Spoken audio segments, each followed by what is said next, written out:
40 years in improving the quality of life of deaf children and youth in South and East Asia.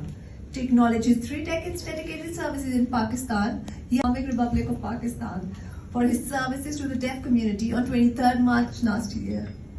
Welcome, Mr. Richard. Thank you. Bobo Shukriya and Assalamu alaikum. Welcome to everyone. I can't name everybody. I don't do very well at that. So I'll just say a big hello to everyone and thank you for this time. I have to start by saying I was so impressed by watching Dr. Malik's video and to see all that's happening in Pakistan. And it's really amazing when you see it in such a condensed version like that. And, you know, hats off and a big applause to the government. I think it's an amazing initiative. I've been living in Pakistan now for 33 years. So I'm a Pakistani of imported quality, you can say.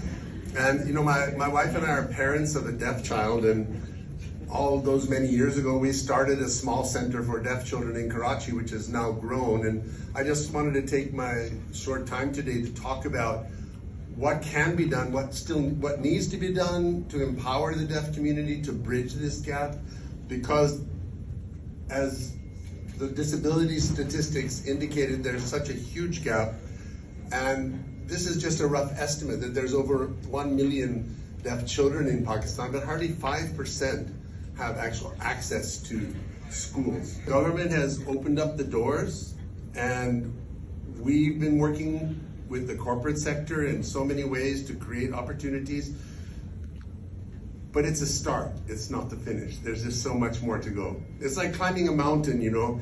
As I was watching that video, I thought of this analogy, you know, when you're climbing a mountain, you look back down and be excited about how far you've come.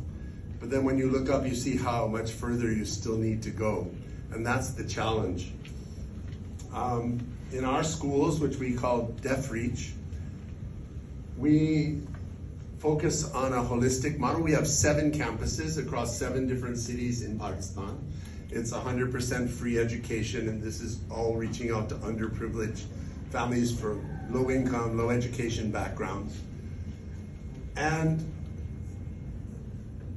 we have a very active parent training program.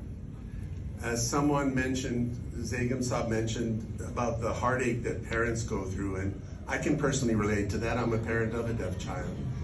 And from the very beginning, even when we just had our one small center with 20 children, we initiated a parent program where 2 Saturdays a month, we bring all the parents in to learn sign language and to learn how to take care of their children. And I know the State Bank of Pakistan now has done this with the banks.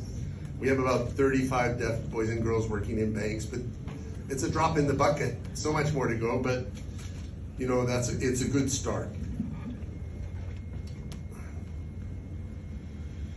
This was the digital dictionary which we put online, and I'm happy to say now that we're working on developing curricular content.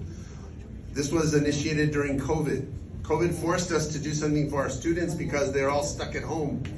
18 months they couldn't come to school, and our concern was not just about them losing their education, but their actual language, because at home they have very little communication.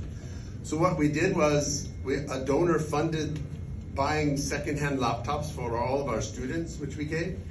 And we set up a studio at our school and filmed all their school content for 4 subjects: English, Urdu, math, and science. And on a monthly basis, we delivered this to them on a flash drive. The teachers would go around to their homes. And this was really effective. And now that COVID's over, inshallah, we've taken this the next step and are developing a digital learning program where we're filming all the curricular content for every grade from kindergarten all the way to grade 12. Partnerships open up a world of possibility, and I know that's the secret to the success going forward. And as that statement says, working together we can build a more inclusive Pakistan. Thank you.